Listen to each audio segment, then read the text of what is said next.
حاتم تائی کی بیوی کہتی ہے کہ اس رات حاتم کی پریشانی کو دیکھ کر مجھے بہت ترس آیا اور میں یہ سوچ کر خاموش ہو گئی تاکہ حاتم یہ سمجھے میں سو چکی ہوں۔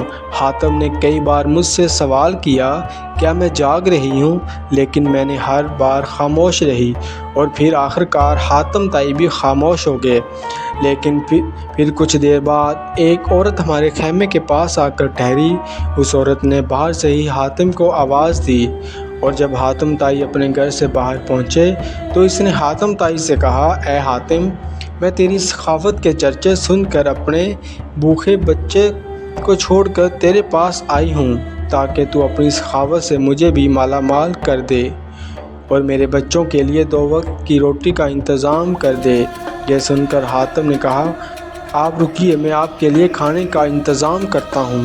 حاتم تائی تو ان کی بیوی نے کہا، اے حاتم، تم اس عورت کو کیا کھلاؤ گے جبکہ تمہارے تو خود کے بچے بھی بھوکے سوئے ہوئے ہیں۔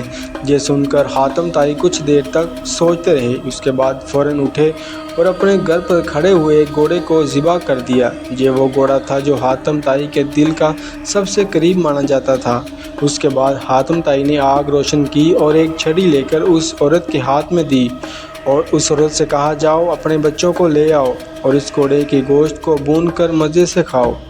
حاتم تائی کی بیوی کہتی ہے، اس کے بعد ہم نے اپنے بچوں کو بھی جگایا اور اس عورت کے بچوں کے ساتھ مل کر کھانا کھایا۔ اس کے بعد حاتم نے ہم سے کہا، کتنی بری بات ہوگی کہ تم لوگ یہاں بیٹھ کر کھانا کھا رہے ہو جبکہ تمہارے پڑوس میں رہنے والے سبھی لوگ اور ان کے بچے بھوکے سو رہے ہیں۔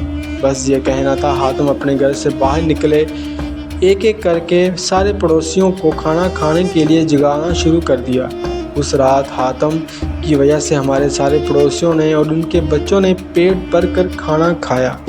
اگر کسی نے اس رات کھانا نہیں کھایا تو وہ صرف حاتم تائی تھے، کیونکہ حاتم تائی تو ایک کونے میں چادر لپیٹے ہوئے بیٹھ کر لوگوں کو صرف کھانا کھاتے ہوئے دیکھ رہے تھے۔